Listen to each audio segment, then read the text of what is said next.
Welcome in to a Monday night episode of the Need for Seeds College Basketball Podcast presented by the Betting the Pitch Podcast Network. I'm your host, the real_G Warner. I'm with my co-host at Big East Ben, and we are planning to try to do an addition to our Friday night episodes, also a Monday night, just because we got a ton of games coming up. And conference tournament season is about to start. We're getting close, only a couple weeks away. At Big East Ben, how do you feel about this past weekend? How do you feel about it's heating up right now? Yeah, you know what Friday is? March. First. Yeah. It was a good weekend, some good games. Houston Baylor was a classic. Marquette Ouch. made Xavier look like the Paul after making the Paul look like the Paul. So building some momentum there after the blowout in stores. But yeah, this is a time of year when things get real. So looking forward to it. Yeah, I feel like we reach a point this season where a lot of the home underdogs or slight home favorites it's not as easy to win money on them, unfortunately, which is basically what I've done all season. So I'm trying to reinvent myself a little bit, but really getting an eye towards conference tournaments, as I think there's a bunch of teams that we're going to discuss tonight that are potentially on the bubble and need some wins. So we're going to go through a 6-pack of games or 5-pack of games. We'll have our own best bets as well. If you're not over my Patreon, check it out, patreon.com. So it's a real_G Warner, the best spot to get my plays, leans, write-ups across all sports. Plus, if you're not a member yet at BetOnline or Sportsbetting.ag, we'll be quoting lines from BetOnline, and Sportsbetting.ag is like their sister site. There are links in the podcast description to get a 50% match on your first time deposit at BetOnline or 100% up to $500 at sportsbetting.ag. So I highly recommend the sports betting side, sportsbetting.ag side, as opposed to get that, to make sure you get that extra bonus. Also, if you're listening on YouTube, please hit subscribe. If you're on Apple Podcasts or Spotify, leave a 5-star review. It's huge for our search rankings. And also, we've promised that Big East Ben will perform something to I guess regurgitate what positive 5-star reviews we get. And it looks like we do have one. So we'll save that for a little bit later in the end of the show. So we'll wait for now. But thank you to Joe Dollar for his finally following the clamoring that I've been doing across all channels on this Betting the Pitch Podcast Network. But we're pretty much a soccer and a college basketball show for the foreseeable future. So at Big East Ben, we'll start with Kentucky visiting Mississippi State. And I am very surprised by this number, I must admit. But somehow, some way, we had Kentucky, a 2.5-point favorite, now has climbed to 4.5, with a total fallen from 157.5 down to 156. What the heck is going on with this number? Why does the marketplace love Mississippi State? So you said it's up to 4.5? Correct, 4.5. Wow. Well, maybe it's because Kentucky is the most inconsistent team in the country. I mean, last night out or last time out, 117 points against Alabama. If you remember on the Need for Seeds episode, I gave out the over in that game at 180, and then you asked me what would I bet it up to, and I accidentally said 195, and that would have hit easily. So I hope anyone who took my mistake teased that up, if that was possible. But yeah, I mean, Kentucky, go on the road at Auburn into the jungle, they win, go to Baton Rouge, pull a stinker, blow a 15-point lead, and then come back home to Rupp Arena and look like a legit NBA team against Alabama. Mississippi State, we know the story, top 20 defense, slow team, 240 plus in tempo. Their actual offense actually performs worse in Starkville than on the road. Too much partying. Yeah, too much cowbell. You don't need more cowbell. Not when you're trying to make 3-pointers, right? Yeah, I mean, they don't shoot it great from three. They kind of turn the ball over. But they've actually been on fire the last couple games against Mississippi and LSU, shooting over 40% from three. That's part of a 5-game winning streak they're on. The Kentucky, again, vaunted offense with Dillingham, Shepard, all those guys, Edwards. They slipped to about a 50% efficient field goal percentage on the road. and they actually do play a bit slower. I think I mentioned in the last episode, UK actually raises their defense level on the road. So given all that, and liking my success with totals last week, where I went 2-0, they're now starting to call me the abacus for Oh, my foresight on totals. wow. I'm going to go with the under 156 and a half in this one. All right. Looks like that number is out there available at a bunch of different sites. So 156 and a half. So that makes it sound like you think that Mississippi State's going to win this pace battle. Yeah, I mean, I think it's going to be. Yeah, again, I like to think that the home team can dictate pace. I mean Kentucky kind of showed their true colors in LSU. I think it's going to be a similar game versus LSU. I think it's going to be in the 60s. So I usually go and believe that the pace will be dictated by the slower team most of the time. Which if you're saying home team and I'm saying slower team, that both points to Mississippi State. So I can get on board with your under idea, though it is of quite the dichotomy to go from I'll bet any number over this past weekend. Yes, of course, location and opponent does matter, but it's weird on the same team to then want to come back and bet under.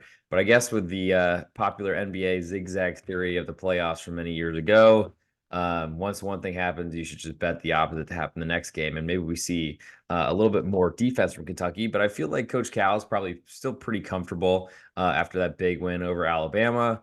Probably isn't going to change anything. And I got to say, 4.5 points. I guess you're going to take under for your pick on our little charts that you put out. What would you say for Kentucky plus 4.5? I take the cowbells. All right. I'm going to go with Kentucky plus 4.5. So I think that number is giant. I think Mississippi State has very small guards. I think they're going to have size issues. And maybe Hubbard, their freshman, is going to keep shooting lights out from three. But I don't really see much more than him in terms of being able to score the basketball. And I think inside, Kentucky's defense is a lot better because they've changed their rotation and started playing Yenso a ton more lately. We'll move next to BYU visiting Kansas. Me fresh off the fog where I got to see my alma mater get blasted. That was fun.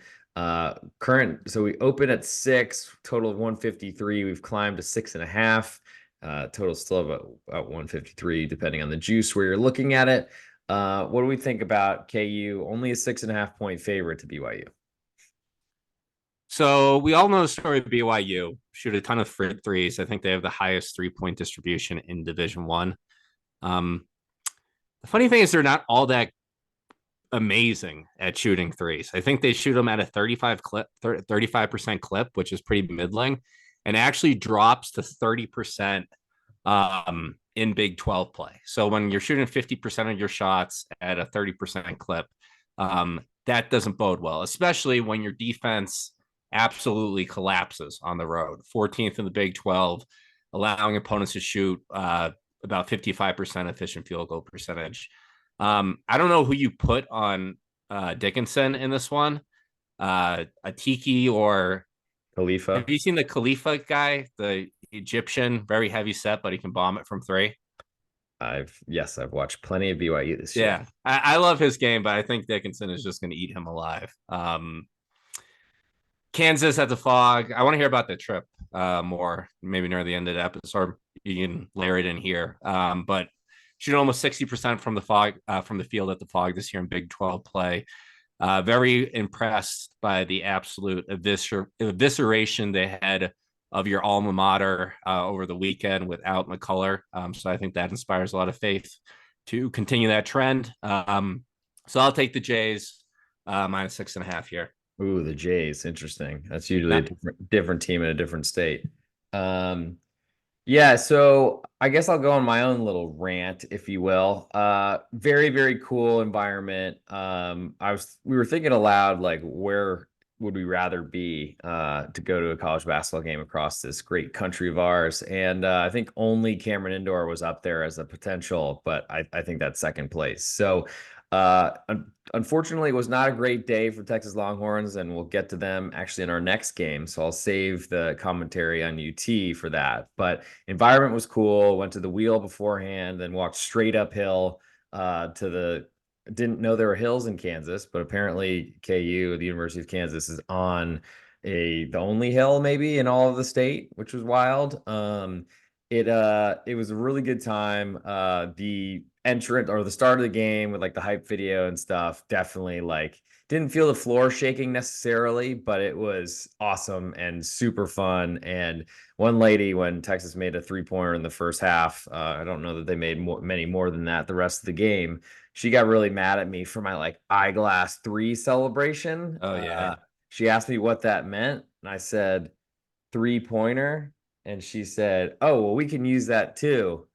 And I was like, yeah, you could. And then I was waiting for her to like have an even better comeback, but then she kind of didn't say anything anymore. But she did try to sing in one of the videos I was taking of myself. So I caught her red-handed on camera. And now it's on at the real_G Warner on Instagram if you want to check that reel to see. And she looked like a Kansas lady. So, probably not bad, not great, but very into it and interested in my celebrations. But yeah, a lot of problems for Texas, but we'll get to that in a second. For my pick on this game, I'm going to go with the Kansas Jayhawks as well. I think they're going to blow BYU out, though the big concern for me is Kansas gives basically dares you to shoot threes. That's pretty much their defense, which BYU is signed up for that. And if they have a good night, I think 35% is probably going to keep them in that game. Less than that, and they probably do not cover. But you never know, because a team that's going to let you do what you want to do, I feel like, is a problematic setup. And I don't think we've seen BYU Kansas yet this season. So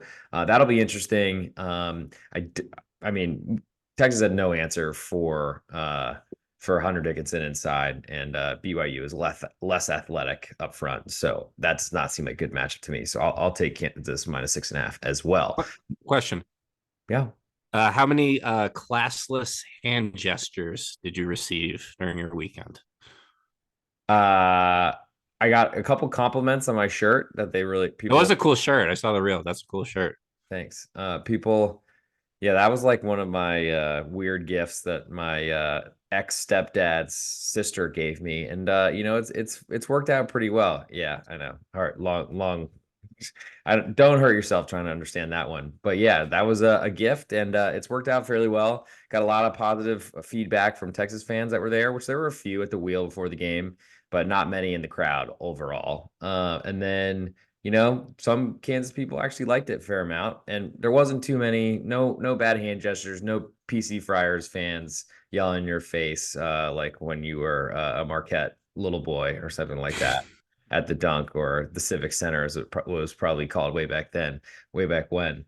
Um, but it was a great time. I'd love to go back. Had a nice slice of pizza from the Wheel, which is actually a pizza place, which I did not know, but cash only, and tried to take out money in ATM, and thinking about going to the casino, and they only allowed me to get $10 bills out. So I have a wad of $10 bills that I then had to carry around the rest of the time. So we'll move next to Texas visiting Texas Tech. I will get into my thoughts on that trip to Lawrence, specifically with the Orange basketball team there. But they are on the road to Texas Tech in a very interesting spot for, I think, potentially the bubble. You could argue that Texas has some good wins, but yikes, they are looking like they are limping into the end of the season. That's never good. Texas Tech currently a 4.5-point favorite at Bet Online. Totals 145. One last comment. I heard you can buy a decent amount of hookers with a wad of $10 bills in Lawrence, Kansas. Is that true? Uh, I'll plead the fifth. Okay. Texas at Texas Tech. So the Longhorns have dropped the last three at United Supermarkets Arena. Tech has defended home court pretty well this season, besides that slip up against Cincinnati. Texas defense, pretty absent on the road, slipped to 13th in Big 12 play. You probably witnessed that. I Allowed teams to did. shoot about 56%. On the Drunk Wedding podcast, I famously said Texas has no screw-in heart. And I feel like in the past couple of games, they have just given up pretty early and let their shoulders slump and mailed it in the rest of the way. Do you agree with that take? It did not feel like they quit or gave up. What I felt like with the early part of the game, which Texas was actually in it for a while. The take it over half court, maybe make one pass maximum, maybe just don't pass at all and launch a three. That seemed to be the offense. I don't know where that's ever been good basketball. It unfortunately reminds me of Rick Barnes and Rodney Terry was one of his top assistants, big recruiter way back in the day when I was there undergrad, and part of why I basically just gave up on Texas ever winning anything. Um, I don't know that there's some quit in this team, but we were basically like counting players on the floor to start the game, and we are like, okay, who can shoot? Because Max Asmus, he made one shot and scored 2 points on Saturday. So The not whole a lot, game. at least before it was like over and the scrubs were in. So um, when he doesn't perform, then we're in big trouble because I was counting him as one of the shooters. Tyrese Hunter, he's a drive the ball to the basket guy. Mitchell wants to dunk. Brock Cunningham didn't start, so they started Weaver instead, which was interesting because he's a big energy guy. But they literally were like standing the entire team on the other side of the floor, and he was setting up at the 3-point line in the corner, basically saying, "You can have it." And at one point in a fast break, he thought about shooting, then he dribbled, and then he took a three and missed it. Like, in other words, he had the ball in his hand, perfect pass, and was like, I probably shouldn't shoot this. Then he's like, oh, I'm gonna get a rhythm dribble and then shoot it, and missed it, almost airballed. So I feel like there's no shooting on this team whatsoever. Dylan Disu, our center, is our other shooter of the five that were on the floor. So 2 out of 5 shooters really is hard to do anything, especially when the team's going to dare you shoot threes. Texas Tech is a little bit different because they want to shoot a million threes themselves. KU basically just doesn't believe in a 3-point line this year. I don't think we've quit though, because I think that's really also hard to really throw on a team because once you think they quit, they show up and have a really good performance out of nowhere. But I think there are some nerves on this team, and a lot of people that realize they haven't had good seasons and are probably thinking about, do I transfer? Do I go somewhere else? My NBA dreams are probably not reality right now. Yeah, you guys miss Trey Mitchell, don't you? So does UMass and so does West Virginia, and actually so does Kentucky because I don't think he's been playing lately with a dislocated shoulder. But yeah, I mean, he was nice until he quit the team halfway through the season. Yeah. Shout out, actually, you jog my memory. Shout out UMass, my alma mater, and the administration out there making the great decision to prioritize our consistently ranked 128th in the country FBS program to move to the MAC. All sports moving to the MAC, including basketball. Great call, guys. You're really nailing this whole D1 football thing, as you've proven through the past 10 plus years. Do they have a stadium yet?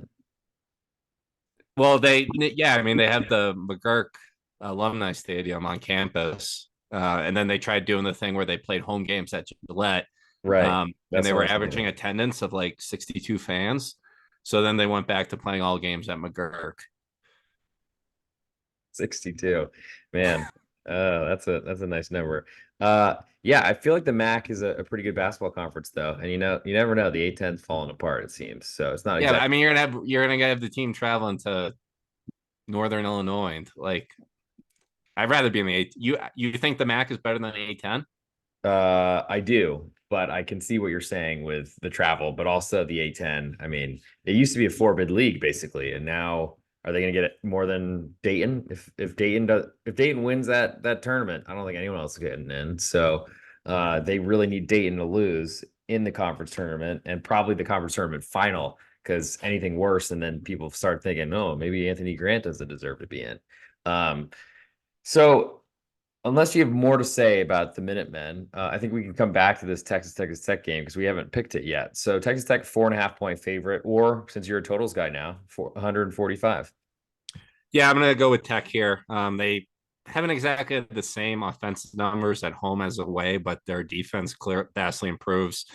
I'm just picturing an environment like the one they had at Kansas. Absolute insane stadium, great home court advantage. I like the Raiders here. I feel like now that Chris Beard's not there, that limits the home court advantage for Texas Tech when Texas comes to town, but it's still great. And still to me, I think while the Big 12 still, while Texas is still there, Texas Tech has kind of thought that they've filled the Texas A&M void. I wouldn't necessarily agree with it, but at least from a Texas perspective. But they've considered, because we played them on Thanksgiving forever once A&M left for the SEC, blah blah blah. So I think it's a big rivalry, more so for the home team here, and I think that's also a huge advantage. I'll take the 4.5. I'll lay the 4.5 on Texas Tech as well. I'm just, I think Texas is a fade really until they. I mean, they've got a couple games they need to win coming down the stretch, but I'm concerned that I've always been concerned, and I said that Rodney Terry would not live out his or play out his contract, but it's starting to look more and more ominous by the day. So move to some Wednesday games, a couple big ones before we get to our best bets. Auburn visits Tennessee. We have Ken Pom throwing out a -3 on the Tennessee Vols at home, total at 150 points. I'm thinking it probably comes higher than that, though most of the time, Ken Pom dictates what the openers are at the Bet Onlines or the Sportsbetting.ags of the world. So I would check those out. And if you want to bet Tennessee -3 on Wednesday, maybe you should sign up and follow the links in our podcast descriptions to go get some free money from those casinos. So what do you think, Ben? Tennessee only a 3-point favorite. We'll use that as I know other podcasts use Ken Pom explicitly. Yeah, Bruce Pearl has had some not great luck visiting Knoxville. Auburn hasn't won at Tennessee since 2019. The Auburn defense still holds serve outside of the jungle. They're still second in the SEC in away defense. Offense is pretty similar looking at the splits, except they go to the line way less than they do at the jungle. And they also play at a slower tempo, going 4th to 10th in the SEC. Tennessee number 1 in the SEC in home defense, probably number 1 in defense overall. Limiting teams to under 40% from 2 and 27% from deep, which is insane. Also have a number 1 in turnover rate. I think it's most likely this is a situation where Tennessee is going to cover the spread, but you never know with Auburn. All I know is that these are two extremely stout defenses. It's going to be a pressure-packed environment. I think Auburn has the athletes to throw a connect, slow them down a bit. I'm going to go with the under on this. I would play it at 150. Again, hopefully we get some good fortune and it opens up a little bit higher than that. Well, it might even climb there because there's probably a good chance that people are betting overs with Auburn. But, that's a good point about the tempo. As we said earlier, we usually go to the slower team and the home team, and that's same situation as Mississippi State we talked about earlier. I'm laying the points of Tennessee, whatever the number is. I imagine it's not 3. We saw Alabama, I think, a 3.5-point favorite, maybe 4 to Auburn. But then we also saw Kentucky an 8.5-point underdog on the road at Auburn. So I guess who knows what this number will come out. I'm going to try to make sure I'm sitting at this computer so I can see some Bet Online and Sportsbetting.ag lines that come out tomorrow. So I can try to grab Tennessee -3 because I don't think that number will be there for long, and I would love to bet it. Last matchup we'll get to St. John's visiting Butler. Butler, a 1-point favorite according to Ken Pom, total at 153. So, analytical part of the analysis first. St. John's, terrible home and away splits on defense. They're 9th in the Big East in away defense, allowing the teams to shoot over 50%. Also allowing a 37% free throw rate on the road. That's worse than the Big East. Butler is an excellent foul shooting team at home, shoot over 80%. Butler is in best desperation mode after 4 straight losses. I think 2 weeks ago you would have said this is absolutely a tournament team.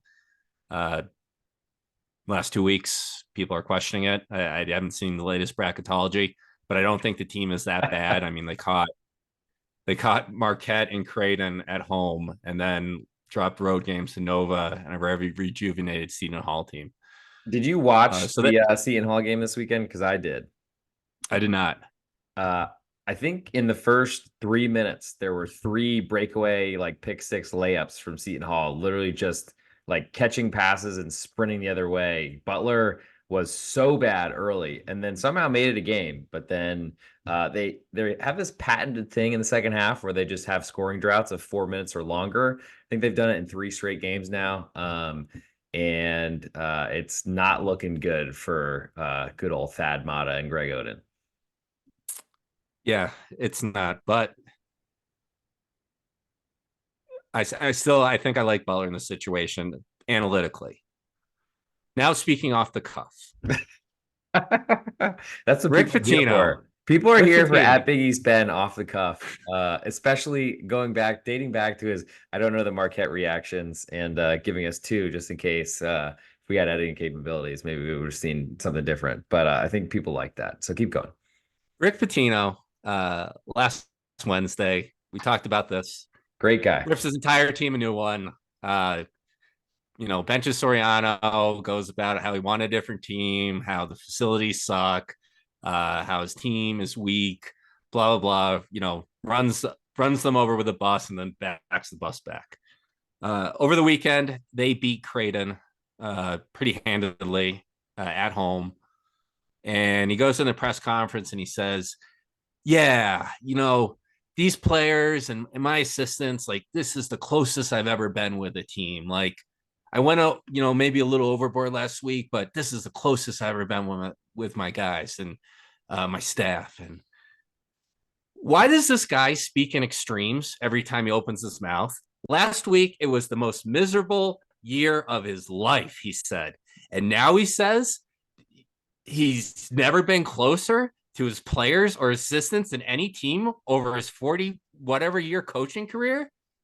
Like, stop talking about both sides of your mouth. Dude, your players hate you. Your assistants hate you. Except maybe the guy who didn't graduate college and lied about it. Your Mazziella. family hates you and loses to Air Force at the pit. Your team is not you're not close. Your team is not a family. You're not La Costa Nostra. You're La Costa No Strength. You call it. You said it yourself. You call the whole team weak. You're La Costa No Stamina. You can't close games. You always Hey, last he 4 minutes. closed that woman who ended up extorting him on that restaurant table pretty well. Yeah, because he was best friends with her husband. Did you hear that part of the story?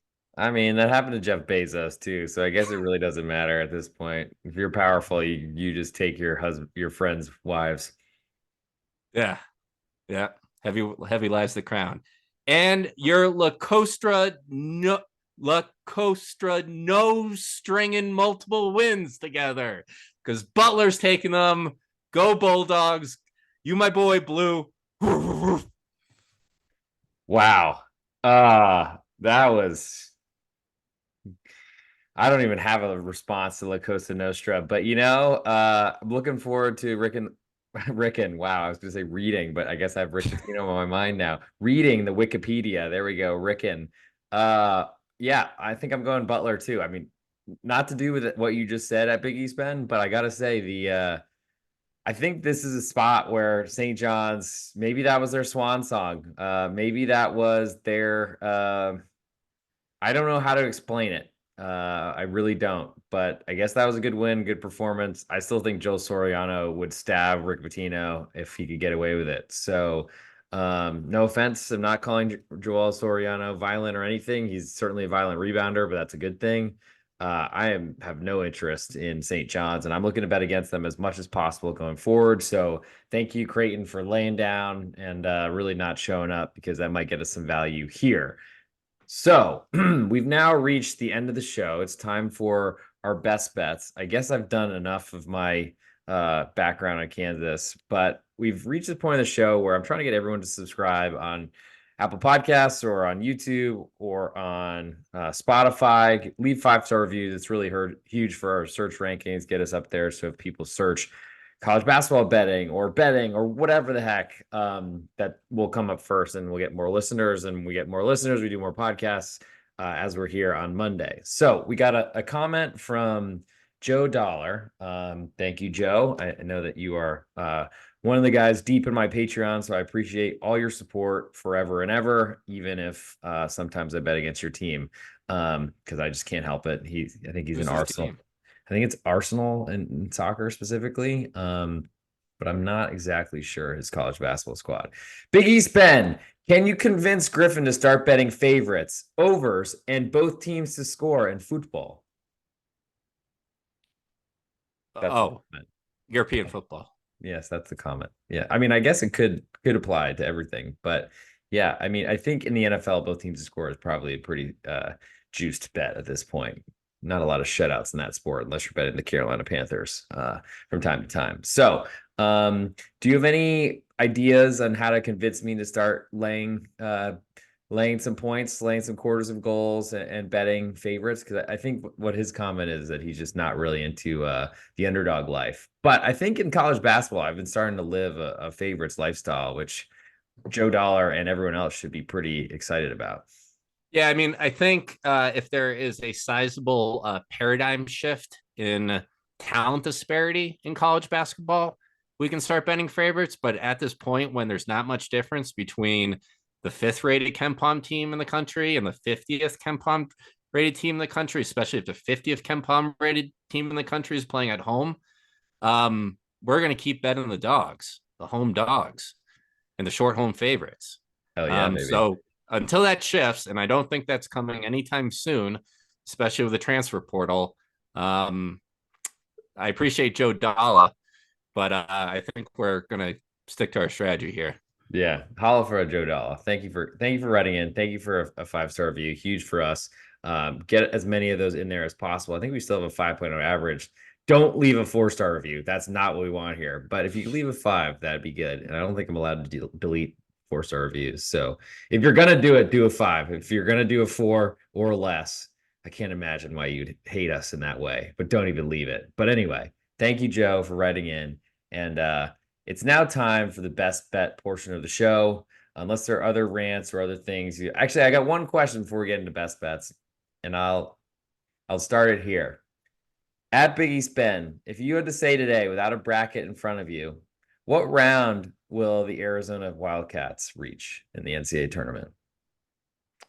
They seem like a typical Elite Eight Arizona team, I would say. I'm going to say they're out in the Sweet 16, if not before, and they might be a 1 seed. What kind of team would they play to knock them out? Like, give me because it would be probably be a 3 seed. Let's say they get a 2 seed. Who's what kind of team's knocking them out on that 3 line? So I wouldn't say a 16 seed is going to knock them out, but I also wouldn't say a 16 seed would not knock them out. Like I have some big concerns about, especially after watching that Washington State game and really just hate watching it because I wanted to bet Wazoo and didn't do it. I just feel like that team is horrible. And Caleb Love is like their savior. And we've seen how that goes. Shout out Davis Rand, who'll probably tell you everything about it. And then he'll decide whether he loves Hubert Davis or doesn't love Hubert Davis, and then go back and forth on the whole topic, depending on what Carolina did that last game. But I just feel like they are literally living by Caleb Love. It somehow made the national championship one year, but I am looking to be against Arizona as much as possible because I don't believe in him. I don't believe in Arizona. Umar Ballo is awesome, but we've seen big guys really struggle. And I think the next question on the next podcast, you can have some thoughts about it before we come back on Friday, will be how far do you have that Purdue Boilermakers side going? But Yeah. we'll give that as a tease for our next NCAA tournament title discussion, or just bracket discussion in general. So go ahead. Following up on your Caleb Love take, I think I saw a stat where Arizona this year is like 1 in 4 in games when he takes 20 or more shots, and they have 6 losses. So maybe limits CB's take. I mean, I saw them in person at Colorado, and again, they look like an NBA team. I think you can probably figure out in the first 15 minutes of the game how they're going to do, because if they haven't gotten on a roll at that point and put a team away, then you're looking at a close game down the stretch. Yeah, they massacre or they lose close games, it seems. And in the NCAA tournament, not a lot of massacres are happening, even with 16 seeds now all of a sudden. All right, give us your best bet. Best bet. So this game is tomorrow. The line is out. The Wake Forest Demon Deacons visiting Notre Dame. Notre Dame is getting 6.5 points. Don't look now, but Notre Dame, Micah Shrewsbury, the Shrews crew, They have the 33rd best defense in the country, second best in the ACC at home, limiting teams to shoot only 30% from deep.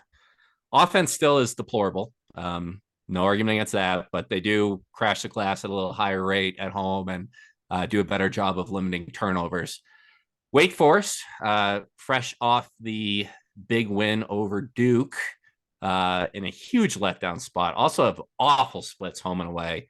They're shooting 47% from three in Salem Winston, 28% on the road. And also their defense on the road fouls at extremely high clip. Like I said, big letdown spot for Wake Forest.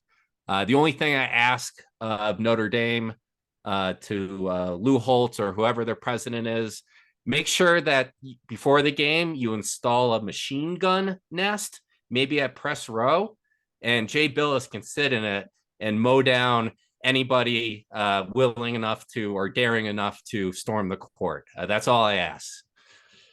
I'm really sad I haven't seen any of that. All right. Well, I'm sure the takes have been really good about his beloved Filipowski. He said, I don't want to spoil it, but it was a big story. We should talk about it. He said, if the students storm the court, police should surround the court, entrap the students in, and slowly start arresting everyone or giving them citations. I mean, lawyers are trying to find more opportunities for them to earn some more money, I guess, or something like that. I did see Jay Billis at the Texas Kansas game. Too bad it wasn't an interesting enough watch for most people out there once KU went up 12 and never looked back. So it's time for my ultimate best bet, or the Bill's best bet on this show. This is the real underscore G1. This is the Need for Seeds college basketball podcast presented by the Betting the Pitch podcast network. You just heard at Big East Ben fading Wake Forest away from Winston-Salem, or Salem-Winston, as he said. Notre Dame, a 6.5-point underdog, is his best bet. For my best bet on this episode, I'm also going with a Tuesday, February 27th game, and I'm going to go with the Florida State Seminoles. 2-point favorites at home to NC State. Just really feels like a playout game in an ACC that doesn't deserve a lot of teams in this tournament. Any of them that make it, I'm probably trying to bet against. Besides maybe Duke, I feel like I like them best at this point, as gross as that makes me feel. But I think Florida State, they have found a way to play better, much better at home.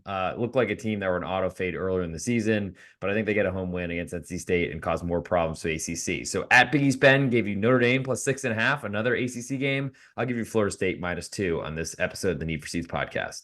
And that'll do it for this episode of the Need for Seeds podcast, as we are about 1 minute and 4 seconds left until we're dead. So you got anything you want to say to wrap us up, Big Ben, on this Monday night episode, which we'll continue doing for the rest of the season? Yeah, I can't believe I got that city screwed up. I'm literally like reading a book that takes place in Winston-Salem, and I still got it screwed up. But yeah, good show. Excited for the 2 times a week segment. Who knows? By March, we're probably going to be doing every day. More 5-star reviews, Joe Dollar and team, and we will do them every single day. Love it. All good. Looking forward to another great week. And that'll do it for our next episode. Catch us on Friday, and we'll make some more money on Saturday. See you all then.